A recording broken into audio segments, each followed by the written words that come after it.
Hey, I'm coming up here for a quick update.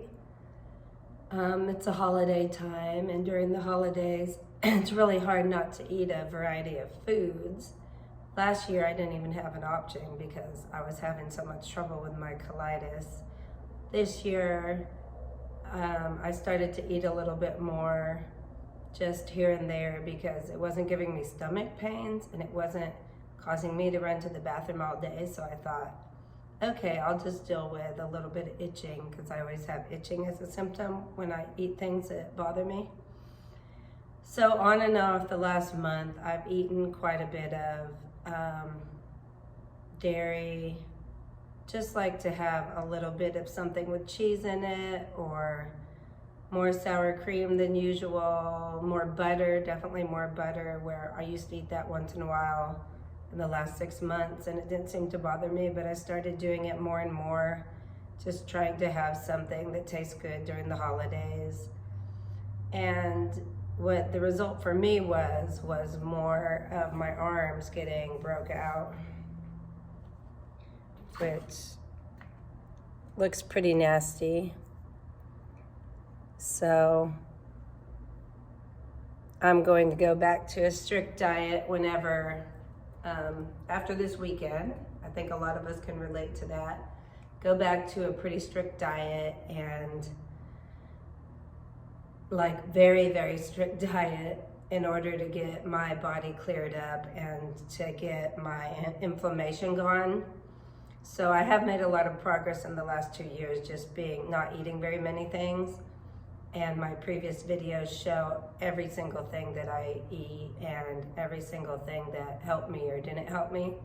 I did go to the dermatologist when I started having my arms get red marks all over them, which I showed in my previous video. And the dermatologist said that that is trauma from scratching, even when I don't realize I'm scratching. So adding more foods for me that might not make me have stomach pain and might keep me from, like, I'm not having such severe symptoms for the microscopic colitis. Well, the trait is now I have welts and marks on my arms and I'm itching all the time. So I guess inflammation's inflammation, and there's no way around it. If your body doesn't tolerate it and you feel like it's worth it and try to eat it anyway, in my case anyway, I'm going to pay a different way. So I'm still on the exact same medicine for the microscopic colitis, but I also have bile acid malabsorption. So I take cholestyramine for that. The powder is what worked the best for me. And I did read online that I think it's 40% of people with microscopic colitis also have bile acid malabsorption. So I went to a new doctor and they did a endoscopy, the upper part, where my previous doctor only would do the lower part, and found the microscopic colitis and said, that's all you have, deal with it. And then when I got a better doctor, they found out I did also have the bile acid malabsorption. So taking this cholestyramine has helped with that. And also I take every day the nortriptyline. Can you see that? Anyway, it's in my previous videos, and it's something that helps with the spasms I was having, where I would feel like I had to go to the bathroom all the time and I really didn't. Kind of like having a UTI, except in your bowels, and just always feeling like I was having to go, which was very disruptive to my life. And they put me on this to go with the cholestyramine, and that definitely helped.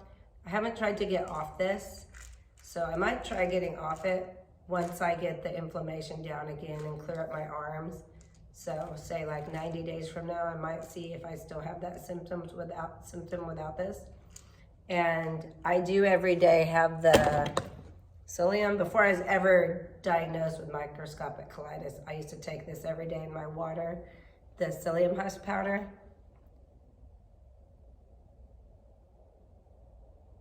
This is actually not the powder. This one is I don't know what they call this, but triple sifted to be gentle, psyllium whole husk fiber organic. This is the only one that I found that this form of it that I like. The powder to me just gags me, and it's harder to swallow than that. So every morning I take about a teaspoon of that. First thing, drink water and have a teaspoon of that in it and some calcium powder. I haven't tried taking calcium in a different format again. In the past year, I've just been doing the powder in that. I just mix it in the same cup with it, drink that. So I decided to try to have more psyllium husk powder, like twice a day, a few months ago. And that was a horrible decision because I was like, I really felt like I almost had to go to the hospital. I was on the toilet, I was bleeding, I was just in horrible pain. And for about an hour, within an hour after taking that, or definitely within 2 hours after taking it. So I've never done the second dose again since then. Anyway, so I think most people are like that. After the holidays, I'm gonna be real strict again. And with any problem, anything you have in life, because we all tend to want to be able to do more around the holidays. So I'm kind of the opposite leading up to the holidays. Being a teacher and stuff, we had lots of things going on at school, and since I was able to tolerate more food than a year ago, I just really savored every second of anything that I ate, and I felt really good about that. Although then I started noticing, well, my arms were getting really bad. So, and I did make the connection that I have to test this. It's hard to test things because you have to eliminate everything and kind of start over, or at least eliminate the things that you're wanting to test, which I've had almond butter for the last 6 months. Peanut butter always made me itch instantly, that was obvious. But almond butter, I was really happy I could have that.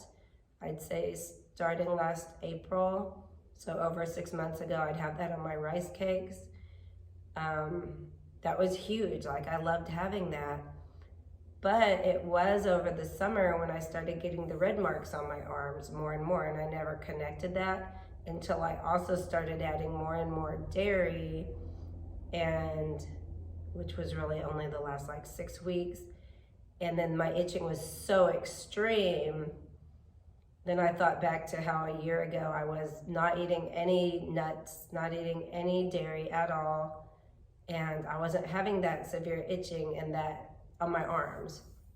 And how the dermatologist told me, you know, those marks are because you're itching more than you realize.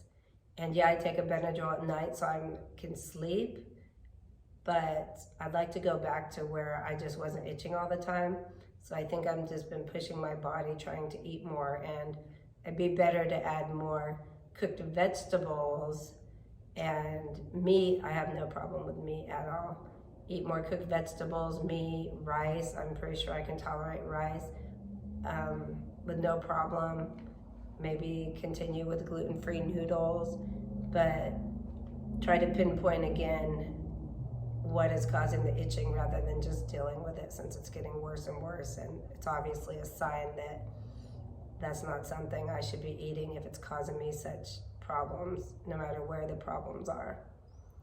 So that's where I'm at now. I'm gonna go back probably starting Monday. We're actually taking a little road trip to Tennessee. I'm gonna start that's a good time to just be real careful eating, because I've dealt with many trips now over the past 2 years where I just brought safe foods and just did real well.